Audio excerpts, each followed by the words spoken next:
Photo ले लेते हैं।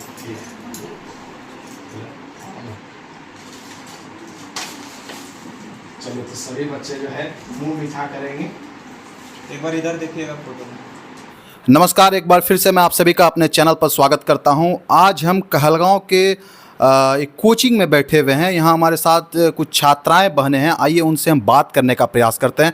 अभी मालूम है कि इंटरमीडिएट का रिजल्ट आया हुआ है बिहार बोर्ड का। कहलगांव के नाम को रोशन करने का काम इन्होंने किया। आर्ट्स ऐसा विषय में कहलगांव अनुमंडल से टॉप की है। हमारे साथ मेरे दाईं ओर जो बैठी है बहन, क्या नाम हुआ बाबू तुम्हारा? मेरा नाम पूर्णिमा तिवारी है। मेरा घर नदिया टोला कहलगांव। पापा का नाम कृष्ण किशोर तिवारी एंड मम्मा का नाम प्रीति तिवारी है। कितना नंबर आया आपको?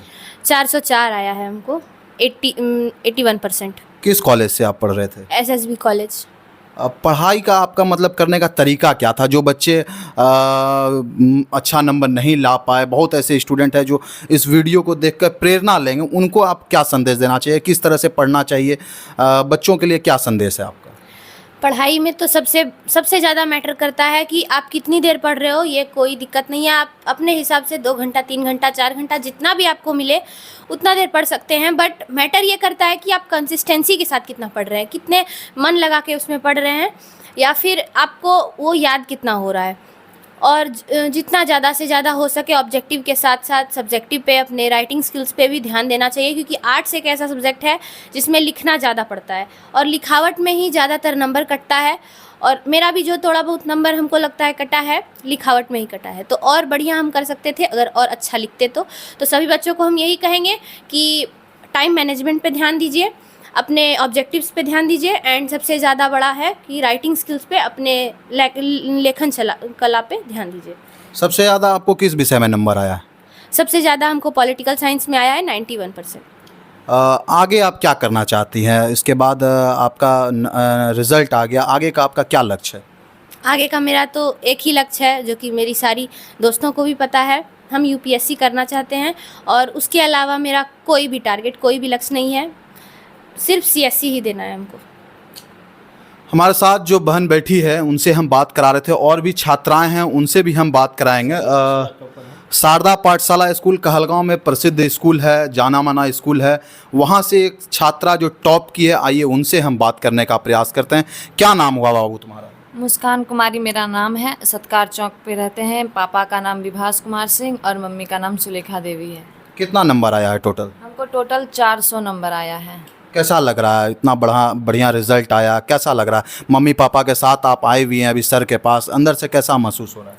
अच्छा लग रहा है, इतना अच्छा नंबर आया। मम्मी पापा को भी गर्व हुआ कि इतना अच्छा की। बहुत अच्छा लग रहा है कि हम आए यहाँ पर।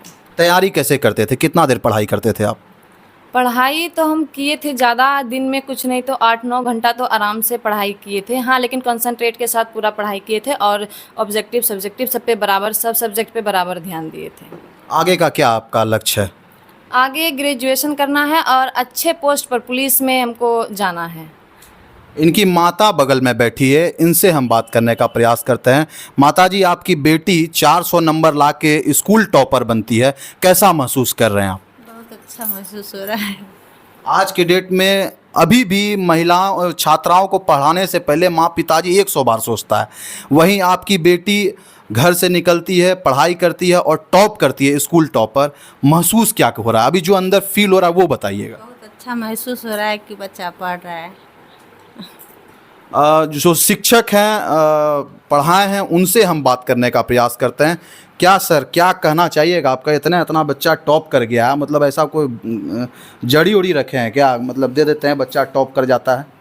2014 वो साल था जब बच्चे साइकिल उठाते थे और क्लास करने जाते थे, लेकिन वो साइंस का जाते थे। आर्ट का बच्चा कोचिंग क्या होता है इसकी परिभाषा भी नहीं जानते थे। मेरे दिमाग में आया कि जब हम BA MA सब कुछ आर्ट से ही किए हैं तो क्यों ना मैं एक आर्ट का कोचिंग खोलूं। हालांकि उस समय पागल भी लोगों ने कहा कि कोई आर्ट का कोचिंग पढ़ता है क्या, ये पढ़ाने वाला कौन पागल है। उस समय 10-20 बच्चों से यह कारवां शुरू हुआ, लेकिन ये हजारों बच्चों में केवल इसलिए बदल गया क्योंकि बेहतर रिजल्ट भी हर साल होते रहा। लेकिन एक अनुभव के आधार पर हम यह कह सकते हैं कि हमारे पढ़ाने की पद्धति है किसी भी चैप्टर को कहानी की तरह समझाना, उनके बाद ऑब्जेक्टिव लिखाना, फिर कहानी की तरह समझाना, फिर लघुत्तरीय लिखाना, और फिर कहानी की तरह समझाना, और फिर उसका दीर्घोत्तरीय लिखाना। उसका यदि कोई घटना हम दिखा रहे हैं तो उस घटना का वीडियो भी पीछे चलते रहता है। कोई मैप हम यदि 1965 का भारत पाकिस्तान का युद्ध दिखा रहे हैं, समझा रहे हैं, लिखा रहे हैं, तो 1965 का युद्ध भी पीछे में स्मार्ट बोर्ड में चलता है।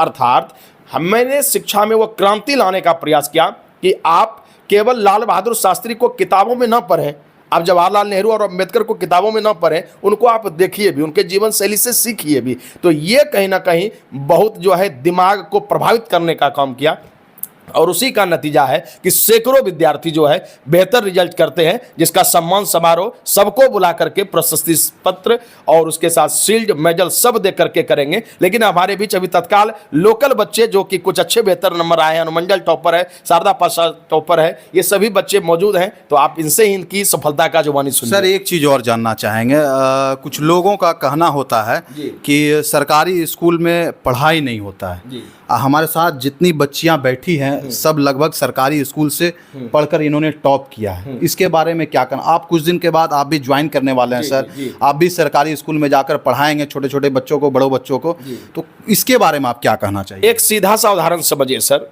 कि 9 के 8 के बाद सारे भारत में, भारत के सभी राज्यों में एक ही किताब हो जाता है, एक ही सिलेबस हो जाता है। जो चैप्टर बिहार बोर्ड के पास है वही सीबीएसई के पास भी है, वही आईसी के बोर्ड के पास भी है। हु बहु केवल वह इंग्लिश ट्रांसलेट है और यह हिंदी ट्रांसलेट है, वही चित्र, वही पेज नंबर है। मतलब वो जो बच्चा पढ़ के जॉब लेगा या सफलता प्राप्त करेगा, बिहार बोर्ड के बच्चा भी वही बुक पढ़ के, केवल वह हिंदी मीडियम में है और वो सफलता प्राप्त करेगा। तो इसलिए हम शिक्षा में भेदभाव को उतना ज़्यादा हम नज़रिया नहीं देते हैं। यदि पढ़ने वाला बच्चा हो तो जितने भी आप देश के राष्ट्रपिता से लेकर के जितने भी महापुरुष देखेगा, सब तो सरकारी बोर्ड से ही निकला हुआ है, लेकिन वो सफलता का तो झंडा गारा ही गारा।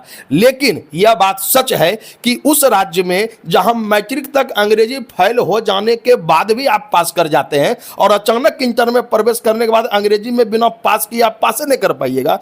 ऐसी स्थिति में क्या होता है कि बच्चा मैट्रिक तक तो सोचता है अच्छा अंग्रेजी में फेल भी हो जाएंगे ना तो हम तो पास करिए जाएंगे, तो अंग्रेजी पर ध्यान नहीं दिया। और इंटर में यहाँ ऐसा नक्शा कस दिया है कि बेटा तुम यदि अंग्रेजी में नंबर नहीं लाओगे तो तुम इधर कितनों 90-95 ला लो, तुमको फैले हो जाना है।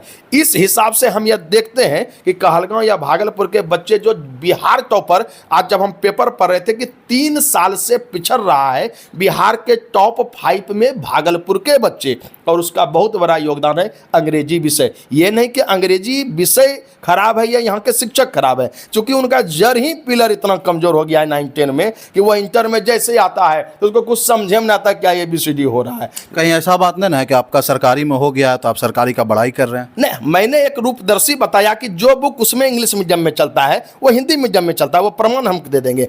यह बात सच है कि कभी सरकार अस्थिरता रहती है, कभी पारा मेडिकल का भर्ती कर दे, पारा टीचर का भर्ती कर देता है, कभी रिजल्ट बेस पर टीचर की भर्ती कर देता है। तो इसमें कहीं न कहीं बेसिक क्वालिटी बेस्ड टीचर का अभाव देखने के लिए मिलता है। लेकिन इसकी सुधार के लिए बीपीएससी जैसे टीचर की इस बार बहाली हुई है और हम चाहेंगे कि अब जो यहाँ से अपने बिहार का विकास बढ़ेगा वो निश्चित तौर पर सफलता का झंडा गाड़ेगा। और भी बच्चियाँ हैं सर, कौन कौन से स्कूल से कितना नंबर लाई है, कोई टॉप किए, इसके बारे में सर बता दीजिए। हाँ बोलिए।